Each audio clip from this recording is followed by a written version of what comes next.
ayan, tatawid tayo at maraming tao nga, di ba?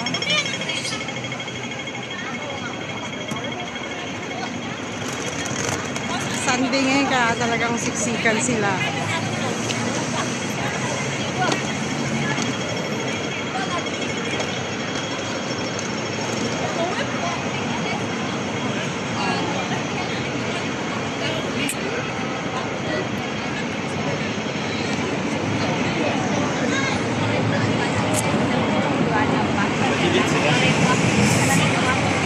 Pupunta kami dyan sa Louis Vuitton. Magtitingin kami. Akala mo naman mamimili, di ba?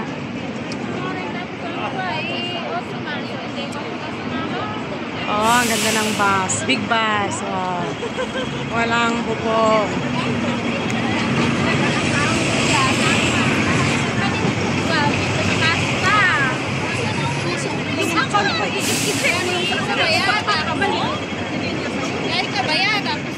Parang dito sa Hong Kong hindi na uubos yung tao. Lagi na may tao eh.